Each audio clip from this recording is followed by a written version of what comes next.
Bertemu kembali, Ketua Tim Was Haji DPR Cucun Ahmad Syamsurijal merespon sejumlah WNI yang mencoba masuk Mekah lewat gurun pasir. Satu WNI ditemukan meninggal karena dehidrasi. Pemerintah Arab Saudi menangkap 3 WNI yang tak punya visa haji lalu mencoba masuk Mekah lewat gurun dan diantaranya meninggal karena dehidrasi. Ketua Tim Was Haji DPR Cucun Ahmad Syamsurijal menyayangkan peristiwa itu tidak boleh terulang lagi. Tim Was juga meminta WNI jangan terlibat kegiatan ilegal dengan memakai visa non-haji.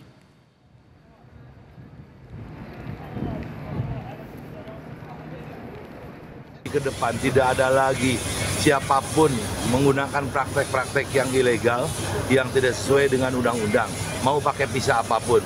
Yang pasti pemerintah Indonesia harus betul-betul dari mulai awal berangkatnya di sana, imigrasi saya ingatkan. Di bulan-bulan haji, kalau pemerintah Saudi tidak terima visa non-haji, jangan berangkatkan orang ke Saudi masuk lewat pintu manapun tanpa visa haji yang resmi. Gitu aja ya.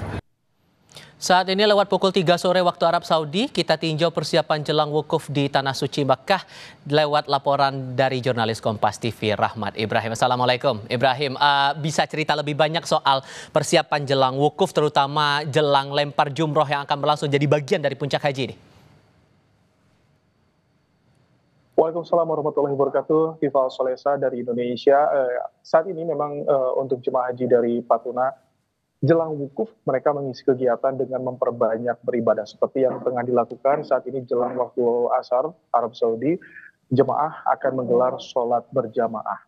Nah, ini memang memperbanyak ibadah, memperbanyak kajian-kajian, memantapkan tekad dan juga niat jadi bagian yang dipersiapkan oleh para petugas agar jemaah siap ketika nanti melaksanakan puncak haji saat Arbusna di Arafah, Musdalifah, dan juga di Mina. Namun selain tadi mengisi dengan kegiatan beribadah, beradanya tempat kami di Aziziyah yang berdekatan dengan tempat lempar jumroh ini mengharuskan jemaah lebih banyak beristirahat agar ketika puncak haji nanti kita tidak terlalu kelelahan dan juga kita bisa menjaga daya tahan tubuh. Asupan gizi jemaah juga diperhatikan, kesehatan juga harus terus diperhatikan dengan rutin memeriksakan kesehatan pada dokter-dokter yang sudah disediakan oleh petugas. Nah, bicara soal persiapan lontar jumroh, jemaah haji Patuna juga sudah melakukan survei agar mengetahui bagaimana alur perjalanan mulai dari Jamarat hingga ke Mina. Berikut kami hadirkan wawancara lengkap bersama dengan Direktur Utama Patuna Travel, Syam Resviadi.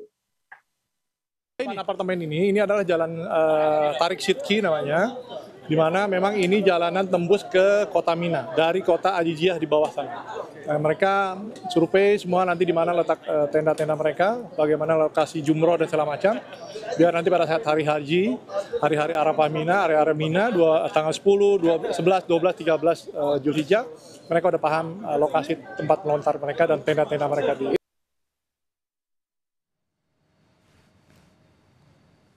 Ya, Tifa, ada juga saudara di tanah air memang nanti jalur yang akan dilalui oleh jemaah haji khusus dari Patuna hingga ke Jamarat sampai ke Mina ini memang sepanjang jalur nanti ada alat yang bisa mengeluarkan percikan air untuk bisa menambah kelembaban udara serta mengurangi paparan dari suhu yang panas sehingga masyarakat jemaah juga akan nyaman ketika puncak pelaksanaan ibadah haji. Tapi tetap seperti imbauan dari Kementerian Agama harus memperbanyak minum air putih, membawa perbekalan air minum, kemudian juga menyediakan payung agar bisa mengurangi sedikit dari paparan sinar matahari. Tapi tetap obat-obatan pribadi harus dibawa, sering-sering makan buah-buahan karena kurang lebih tinggal 2 hari lagi kita akan menggelar puncak haji ditandai dengan mulainya wukuf di Arafah.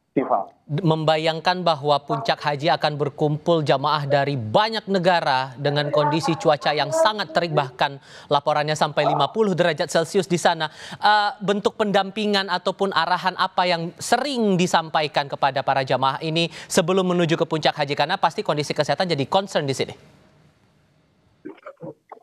Betul, Tifah. Jadi petugas haji itu mulai rutin mengingatkan pada jemaah, ayo yang memiliki gangguan kesehatan segera memeriksakan diri. Yang membutuhkan vitamin segera minta. Karena memang di setiap rombongan jemaah haji ini sudah disediakan dokter-dokter pendamping juga yang membawa serta obat-obatan.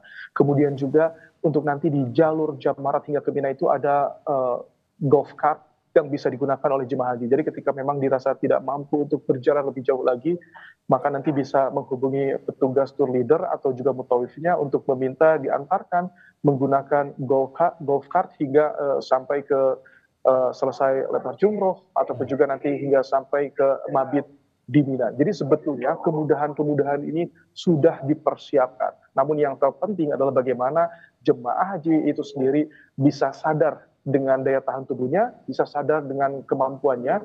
Jika memang dirasa tidak mampu, segera menghubungi petugas yang ada di sekitarnya atau segera menghubungi mutawif pendampingnya agar dilakukan tindakan medis secepat mungkin, terutama jika terkena heat stroke. Nah ini karena kabarnya mencapai 50 derajat Celcius, artinya persiapan tentu sudah matang dilakukan, Tifa. Saya harap Anda dan Yana Mulyana di sana dalam keadaan sehat selalu sampai puncak haji dan tuntas pelaksanaan haji di sana. Terima kasih Rahmat Ibrahim untuk laporan Anda. Assalamualaikum.